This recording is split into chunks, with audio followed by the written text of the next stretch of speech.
All right, Steven, you had an interesting 2023 baseball season, probably to say the least. Man, I was so excited for you. I thought you were going to latch on with the Giants. You get to continue your career here in the Bay Area. Obviously, that didn't work out. Then you connect with the White Sox organization, played some games in Charlotte in AAA, and then I know that came to a conclusion. How do you summarize what was definitely a unique baseball season for you? Yeah, it was definitely a wild season. Even going back to the previous year with the A's and getting let go in August, and then picking up with the Reds. That's right. So the last year has been nothing like the previous years. I don't know where I'm going to be. Things are a lot more fluid. A lot more calls with my agent, figuring out what's going on. But yeah, no, I mean, when I look back, I felt really good about my spring training. I thought I had a really good shot to make that team out of camp, considering some of the injuries that were had. And then 3 days later, I'm let go, and that one still doesn't sit very well with me. I don't know what happened there. They weren't very communicative with me, but was able to latch on with the White Sox. And my performance there wasn't outstanding, but I had a really good time. They had a really good staff there. The group there in AAA was really fun, and Charlotte's an incredible ballpark. So gave it my best there, and it was tough having like a month off after the Giants let me go, and so I had to kind of restart. And by the time I felt like I kind of hit stride, things had just shifted in that organization. But a lot that I feel very positive about, and I'm going to take into next season and give it a go and see what happens. Yeah, I mean, I could just sense in the way you describe it, it was an uphill battle like all season long.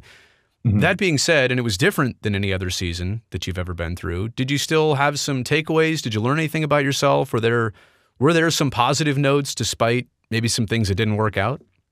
Yeah, I think the biggest thing that I felt like I did better that I ever have in my career was approach stuff. So walk rate went up, strikeout rate went down, chase went down, swing and miss in the zone down. So I wasn't necessarily doing a ton of damage, but I felt like maybe a knock on me in the past has been, I'm over aggressive. I chase too much. And I felt like I was able to rein that in. And I know that's very important in today's game, getting on base, getting the walk. So if I can keep that going and still strike the ball like I have in my career, I think I'm set up to be in a good place. I'm very optimistic going into this year. So I'm actually very, very excited. Well, you're just a dad now, 2 times over. So you're more patient now. Yeah, that could be it. That could very well be it. I'm kidding, but I'm not kidding. I know how that goes. You get the patience and then maybe a little dad strength. And if you're home, we'll see. Yeah. I'm glad to hear that you're already aiming towards like whatever's next. And you're 32 right now. Is that right? Yep. So I'll be going into my age 33 season. Yeah. Yep. So, I mean, some good playing years ahead. So how does this go for you? Do you just rely on your agent to find the next opportunity? I mean, all you can really focus and concentrate on probably is yourself, right? Staying healthy, making sure you're ready for whatever opportunity comes. Yeah. I'm going into this season. I'm going to try to potentially work with someone on the hitting side. I think what I've picked up on is that, it's weird to say, but it's just the way the world works right now. Is exit velo is everything. So trying to hit the ball harder, and then again keep that approach stuff coming from last year. But after being through, being a free agent technically last year, and everything came together really late, and so I think that's probably what's going to happen this year, and we'll see. Probably come late January, early February. But yeah, that's why you have an agent, and hopefully they work hard for you. Well, hang with it. We'll be watching and looking out for the day that you sign and latch on somewhere, and hope for the best with that. Looking back on your time with the A's, and I know that in 2 ways it was a great time. Personally, professionally, you had a lot of success on the field. The team was doing well. I also realized that off the field it was very hard on you and everything your family was going through, and your mom's health situation. But it was a good time, right? Like you were probably sad when maybe that all came to an end. Yeah, I was definitely sad. And really it was towards the end of that run, before I had even left was kind of sad. 2022 was the time when, a lot of your teammates started getting The breakup, sent out. And I think it was maybe even harder that, the timing, we all got to camp and saw each other and were excited, but right. In the back of everyone's head was, maybe tomorrow this person's gone, the next day this person's gone. And that's how it ended up playing out. And it was just, you're saying those goodbyes and then trying to perform. It was, that part was pretty sad, but it's the nature of the business. And it's pretty specific to Oakland, the way things are operated. So, but that's just, how many teams does that happen to the A's? We're just another one of them. It's amazing, to your point, of the severity of how the team changed, but also how quickly it happened. Now, I normally don't pull back the curtain this much, but I will share that when Bob Melvin was departing at the end of 2021, and he and I chatted about what was next for him, but he also made it pretty clear that he might be the first domino, his departure, to what the rest of the team might be doing down the line in terms of keeping or not players. And just looking back, when Bob left, you're right, it kind of did give the indication that maybe there would be more changes to come.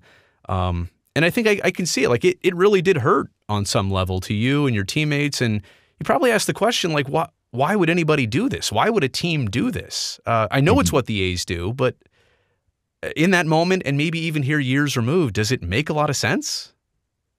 Not from an emotional standpoint, no. Yeah.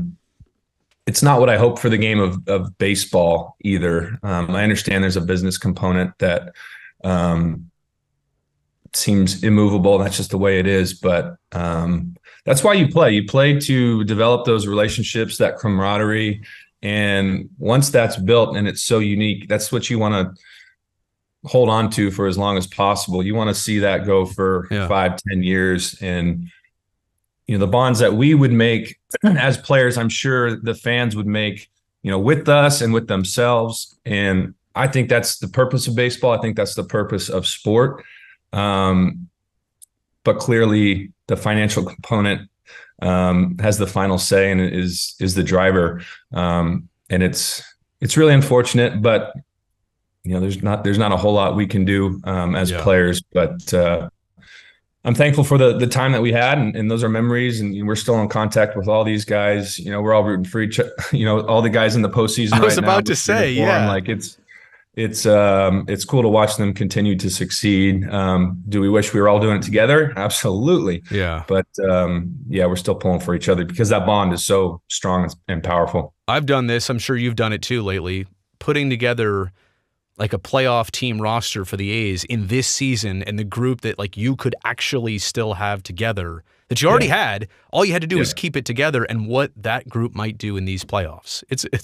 Be a pretty impressive lineup, honestly. Absolutely. And it would be, that type of dynasty-like thing where it's year after year after year. Right. It was a young whether group. You're winning the title at the end or just having a good long, postseason run. It had potential to be a dynasty. Yeah, I don't disagree. Yeah. I think also what hurts now more than losing games, which they did a lot this year, losing players like yourself, and to your point, the rest of the group over the years, is potentially right now even losing the team out of Oakland. How much have you kept up, even from afar, and having your own playing career going on, how much have you kept up with the process, what's gone on, and what might go on here in the coming weeks? Yeah, it's tough for me to internalize and to think about, because for me, that Coliseum, that's where I grew up going to games. That's where I have, memories with my dad, my brothers, my grandpa. It's such a special place to me, and it's a special place to everyone. And I don't think everyone realizes it. When that team is good and that place is packed full of fans, that is one of the more unique sporting experiences you will ever encounter. Yeah. It's just the way it's built. It's dated, obviously. It's getting that history aspect. Sure, it's crumbling in parts, but like that's just what happens to old buildings. It means so much to me, and to just feel like it's going to be vacated. Man, it just sucks. There's no other way to put it. I'm Now that I have two young boys, and depending on what happens with the season, I want to, if I can, make it back with them so that I can say that, I was there with them and sit in the seats that I sat in as a kid. It's just so special, and it's hard for me to articulate, but with everything going on, it's almost like I have to tune it out at times, because it just makes you sad. So it's just the way it is. Dude, you're going to break me down here. You mentioned the kids aspect, and that's the part I think about. We have children of young and similar ages, and the fact that, like, we as adults, we grew up with something that we're not going to be able to let them also experience. And I don't even just mean the Coliseum. Look, I think you and I agree. If you level that place tomorrow, sure, we'll shed a tear of happy joy if it meant the team is staying in Oakland and we can just continue our tradition somewhere else. That's fine. But to know that the Coliseum is done, and the city of Oakland is done, and the East Bay is largely going to change, to me, that's the part I can't come to grips with yet. And I cried on television this summer when some things happened. Most people saw it somehow. But that's what got me. That moment of talking about kids wearing A's hats around here, and that won't be a thing if this happens in 10 years. That's the hard part. So maybe that's what we get, and not everybody understands. Yeah. All right. When it comes time to figuring out next season, I know we've talked about this a little bit before. You're going to get back out there. You're going to do everything you can. What's the aim for you? What's the hope for you next baseball season? Yeah. Going into next year, I've always been a guy, I want to temper expectations. I don't necessarily expect to get a big league deal or whatever it is. I'm just looking for an opportunity with a chance to go into camp, a chance to make a team, a chance to, prove I still got it. And I feel, like I said earlier, I feel optimistic after, what went down last year and being so close, and also making certain improvements in certain aspects of the game. So who knows what it's going to look like, what that opportunity will be, but whatever it is, I'm going to give it 100%. And we'll see what happens. Dave Stewart told me that he at one point was thinking about just being done with baseball, and Dusty Baker told him, "Don't you do it. Make them tear that jersey out of your hand." So that's the story and the insight that I've heard that I'll pass along to you. Hopefully that's the same for you. Well received, absolutely. When you eventually are done, right, and that's going to happen for everybody. What comes next for you? I know you're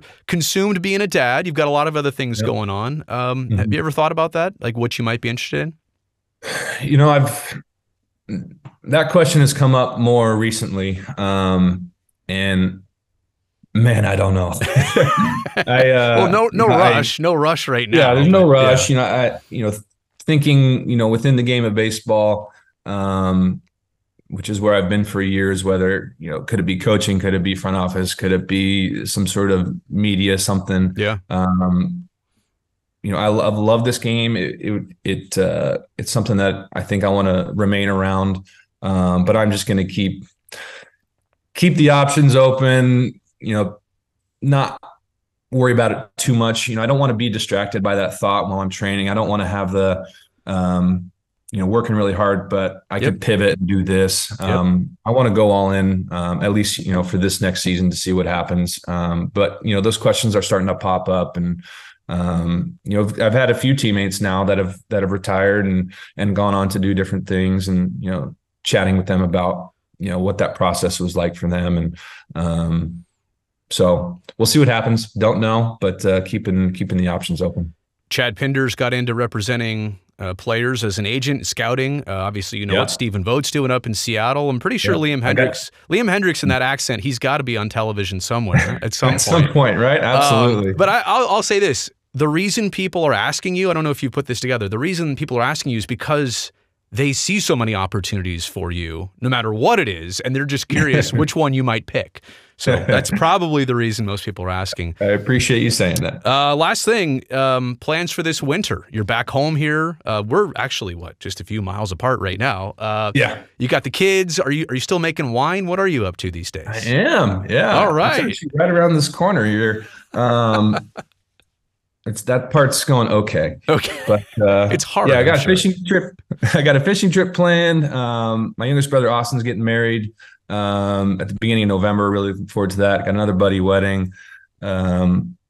So we're going to be moving around. We're going to go to Chicago to see my wife's family, and then we're going to catch, I think Jerry Seinfeld and Jim Gaffigan are doing a nice. duo stand-up routine. So we got a few fun trips planned for the next few weeks, and then settle down into the holidays and really ramp up the training at that point. So that's kind of what the off season is looking like. Well, Stephen, you've made the Bay Area proud, the East Bay proud, and I know you're not done yet, which is the best part. So, hey, thanks for the chat. It was great to catch up with you. And like I said before, we'll be watching in the coming weeks and months. Sounds great. Good catching up, buddy.